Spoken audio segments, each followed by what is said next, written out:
What's going on, guys? Fusion here, and today we're going to be starting off right where we left off by starting a few seeds, feeding a couple seedlings, and learning a few things along the way. So without further ado, let's go ahead and get started.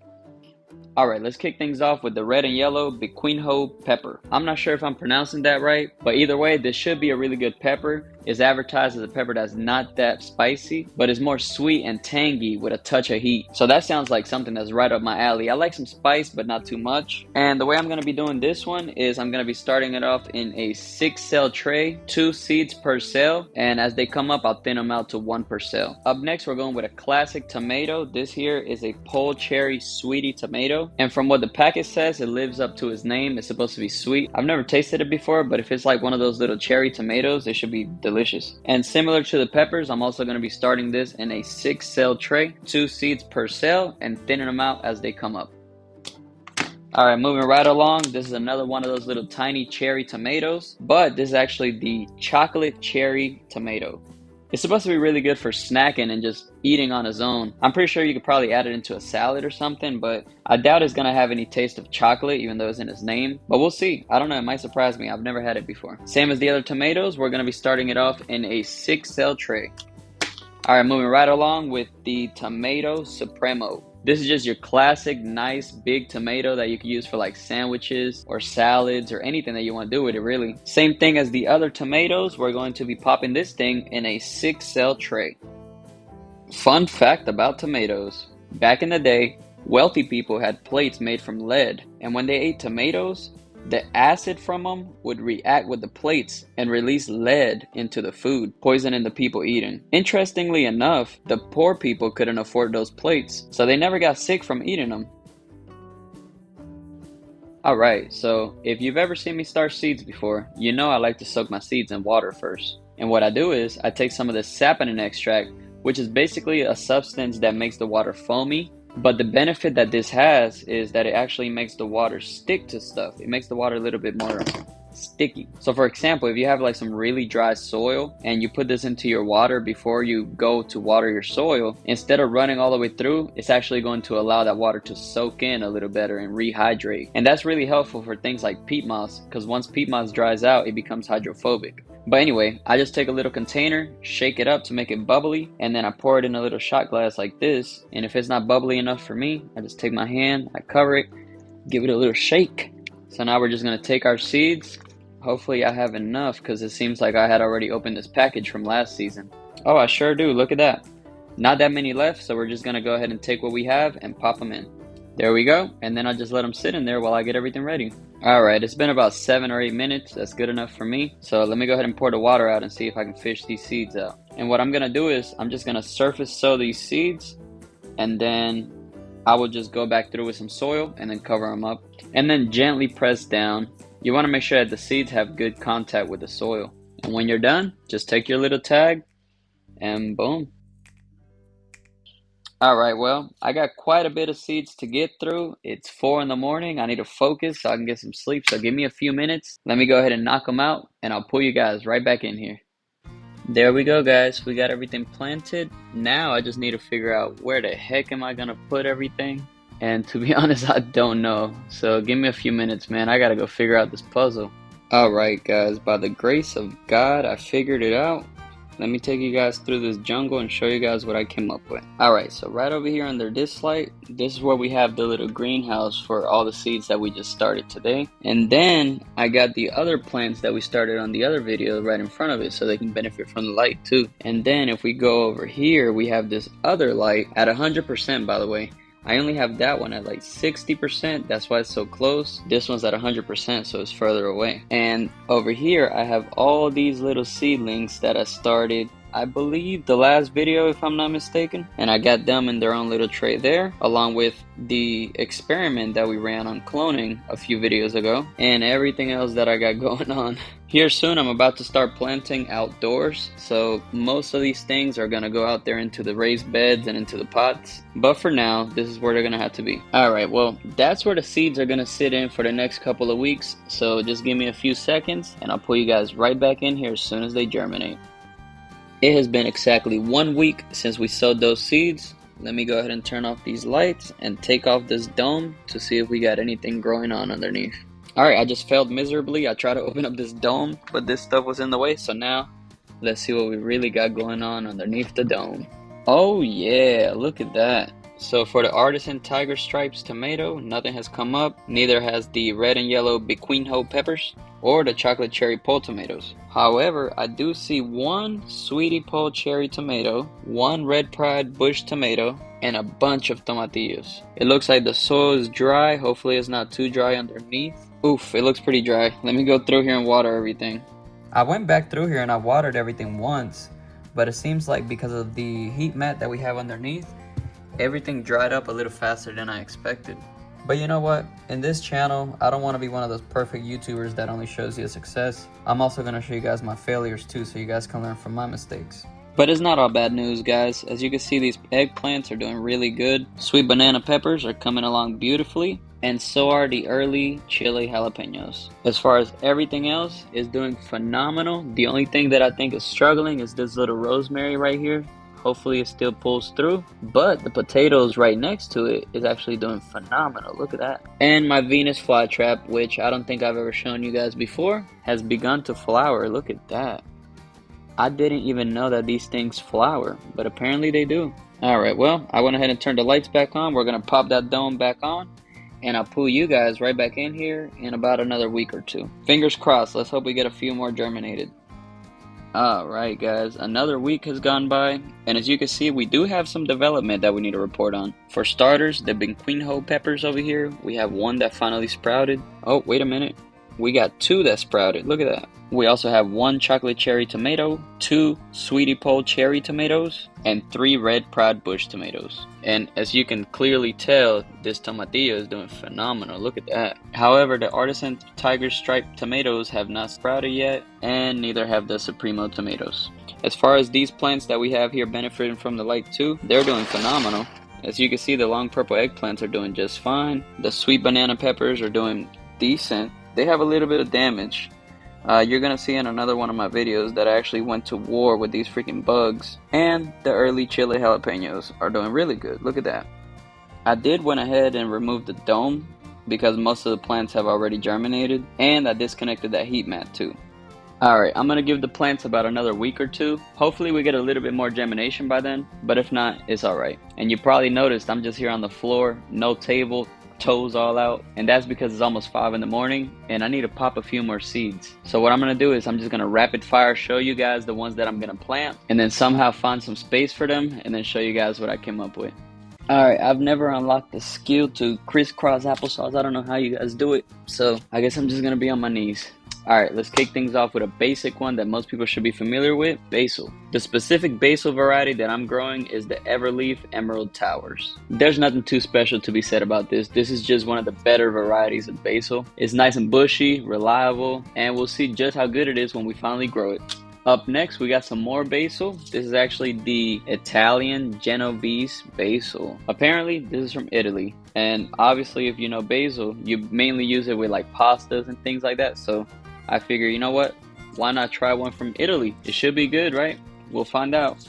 And then last but not least, another type of basil. This is the sweet Thai basil. Apparently it's supposed to be nice, sweet, spicy. So I'm curious to see what the differences are going to be between Italy and Thailand and all these other kinds of basils. So let's grow 3 of them and see how they taste. Alright, moving right along, we are growing some squash. This here is a very reliable variety that I actually grew last year, and it was so prolific that I decided to grow it again this year. To me, it tastes a little bit less flavorful than like the typical squash that you would usually get that's kind of like orange. However, it still tastes really good. It still tastes like squash, and it's very prolific. It produces a lot, so I'm only gonna grow 2 or 3 plants and that should carry me over the whole season. Alright, moving right along, we have another squash. This is the Summer Patty Pan Scallop Blend. There's not much I can tell you about this one because I've actually never grown it before, but it's supposed to be buttery and nutty. That sounds pretty good to me, so I'm gonna grow it and try it out. Alright, now we got something classic that many of you should be familiar with as well, and this is the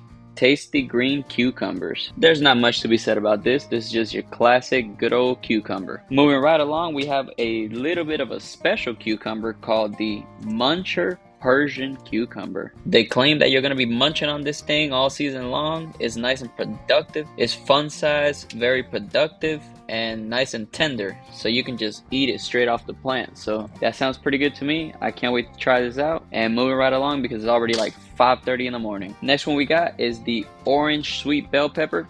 There's not much to be said about this. A sweet bell pepper, just orange one. And I'm also growing a mini red sweet bell pepper. I guess the only difference would be that these are smaller than the regular bell peppers that you're used to. Now, I do have some special peppers that I'm going to be growing. For starters, I'm going to be growing this candy cane chocolate cherry pepper. Apparently, it's so good that they claim that you're just going to be snacking directly from the plant. And I looked a little bit more into it. It's supposed to be sweet, and it's typically recommended to be eaten either alone or in salads. I'll probably stir fry it with some chicken or something. I don't know. When it comes time to harvest most of my crops, I'm also going to show you guys some recipes of some things that I'm going to be cooking up too, so stay tuned for that. Alright, moving right along, I'm going to be growing this sweet Jimmy Nardello pepper. Apparently, it's supposed to be nice and rich, and it's not going to be one of those spicy peppers. It's going to be a nice, delicious, sweet pepper, so I'm really looking forward to this one. And last but not least, when it comes to bell peppers, I'm going to be trying again the sweet bell pepper blend. If you guys been keeping up with my videos, you know that I failed to germinate this a few weeks ago, so hopefully we have some better luck this time around. Alright, now we're going to get into some pumpkins. The first one we're going to be looking at is this sugar pie pumpkin. Not much to be said about this one. This is a classic sweet pumpkin that you would typically use to make pies or something, maybe desserts or something like that. So, I don't know. I've never tried it before, so I'm very curious to see how this one turns out. Up next, we have some of these little Jack B. Little pumpkins. They're miniature pumpkins, and that's awesome because a pumpkin is typically so big that you're not going to be able to eat through all of it. Like if you need a little bit for like a soup, or you want to cut up a few pieces for some beans or something, you don't need a big old pumpkin. So I think this is going to be perfect for that. So yeah, not much else to be said about this one. Moving right along to the special and beautiful Lumina pumpkin. Oh, my legs are falling asleep. I don't remember what I was saying because my legs are numb now. But up next we have this Lumina pumpkin. And I'm not gonna lie to you, the only reason I'm growing this is because it's white. I have never seen a white pumpkin in my life, so this is going to be really cool. And last but not least, when it comes to pumpkin, we are growing the black cat pumpkin for the sole reason that it's black. I can't wait to see if that has anything to do with the flavor, or if it really turns out to be black like it's advertised. And if it does, that's really cool. I've never seen a black pumpkin in my life. Alright, last but not least, we're going to be talking about a few watermelons that I'm just going to rapid fire at you guys, so get ready. Up first, we have your classic crimson sweet watermelon. There's not much to be said about this. Nice, juicy, delicious summer watermelon. Up next, we have some of these sugar baby watermelons. Same as the other watermelon, this is just your typical watermelon, except this is going to grow a little bit smaller. So it's more like a personal sized little watermelon. And since my family is only a little family of 4, this is going to be perfect for us. And last but not least, the mountain sweet yellow watermelon. Now I must say, I grew this one last year and it was so good that I actually think is my most favorite watermelon I've ever had in my entire life. I don't know if I just got lucky and I had some really good seeds, or if this is just a really nice watermelon, but I'm gonna grow it again and we're gonna find out if it's just as good as it was last season. And there you have it, guys. This is everything that I'm gonna be planting. So give me a few minutes. It's almost 6 in the morning. I need to go ahead and get this in some soil, and I'll pull you guys right back in here. Alright, well guys, there is actually a full moon out tonight, so I think that's why I wasn't able to work my magic, but I was able to kind of make something work for now, but there is a lot of problems. For starters, I don't have a heat mat underneath this tray or that tray. Also, my heights are all messed up, and I wasn't able to make it happen underneath my good grow lights. So I have this little cheap grow light for now. And to be completely honest with you guys, I'm gonna reorganize everything from the ground up tomorrow, because it's actually about to be 7 in the freaking morning. The sun's already come up and I need to get a little bit of sleep. So I'm gonna get this mess sorted out and I'll pull you guys right back in here. Alright guys, we are back, and by the grace of God, I was able to figure it out. However, I did have to run to the store and buy another set of lights, but besides that, I got everything else sorted out up here. It's also been a week since I've sown these seeds, so we're gonna pop these domes and see what's germinated so far. But before we get to that, let me show you guys what we got growing on over here that we started a few videos ago. For starters, the tomatoes are doing really good. I can tell that they're starting to get hungry, and they're ready to go outside. So next week, we're actually going to be transplanting outdoors. Anyway, the potato is doing phenomenal. Look at this thing, it's huge. And everything else is doing just fine. But for now, let me show you guys these peppers right here. If you look closely, they actually started flowering already. They're also ready to go outdoors. However, these are not going to be going outdoors next week. I'm probably going to wait another week or two. But I am probably going to be up potting these soon, and these are probably going to take their place. And now for the good stuff. Let's see what we got. The Sweetie Pole cherry tomatoes are doing really good. And we even have an itty bitty tiny one back there. Oh, by the way, you probably noticed this here. That is vermiculite. I put this stuff on top of the soil surface so that way it can maintain moisture and it can have a better contact with the seeds. It should help with germination and is going to prevent things like this algae growth on the top. Anyway, the red pride bush tomatoes are doing really good, but they're getting really linky. And that's okay for a tomato because when we bring these things outdoors, we're just gonna plant the soil very high up, and a tomato's special. They actually are able to root all along their stem, so it doesn't matter if we bury these things pretty deep because they're just gonna develop roots anyway. Anyway, the chocolate cherry pole tomatoes are doing really good. We have a nice big one here and two smaller ones over there. The Benquinho peppers, they're actually doing pretty good. They're starting to pop up finally. And the crimson sweet watermelons have finally started to emerge. I can see their heads starting to pop up right here. Now these things like watermelons and cucumbers and big seeds like that, they grow super fast, so you should only germinate this stuff a couple of weeks before you're ready to transplant. Alright, moving right along over here. First I'm going to take this light away, and then we're going to carefully remove this dome and see what we got. Alright, so it looks like the Tiger Stripes blend tomatoes finally germinated, but we only got one that's come up so far. And the mini red bell peppers did not, however. I don't see a single one that's germinated so far. It's only been a week though. Peppers are notorious for taking a while to germinate, so they'll be coming up pretty soon here. Anyway, the basil, there is no signs of life there. Jack B. Little pumpkins have also not emerged, and neither have the Supremo tomatoes. Same story for the candy cane cherry peppers. Nothing has emerged, but I am starting to see some Italian basil. Look at that. We got 3 plants so far. Same thing can be said for the sweet Thai basil. We have a few of those that's come up already. 1, 2, 3. The orange sun bell pepper has not emerged. Oh, wait a minute. It has. Look at that. We got one little itty bitty plant right there. And the same thing can be said about these sweet Jimmy Nardello peppers. We have a little one that's germinated right there. I don't know if I can get this thing to focus. There we go. I finally got it to focus. That itty bitty one right there. For the last ones in this tray, the sweet bell pepper blend has not emerged. I do have a heat mat under here, and I don't have a heat mat under this one because most of the things on this one have emerged already. And now we're going to be taking a look at the last tray up here. Give me a second. Let me move this stuff out of the way and remove the dome. Oh man, this might be our best tray so far. Look at this germination.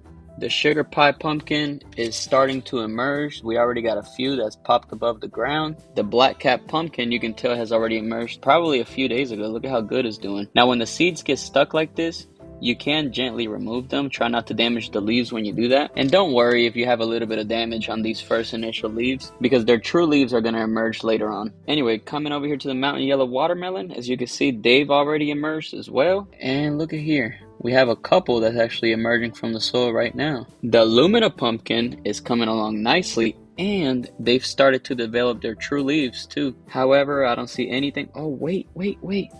We have an itty bitty plant right there for the sugar baby watermelon. Now the Max Gold Summer Squash definitely doesn't have anything germinating yet, but no worries, it's only been a week. Moving right along to the Summer Patty Squall of Squash. As you can see, we have germination on all 4 of these cells, and this is probably the best one yet. This here is the Persian Muncher Cucumber. Look at the germination rate on that.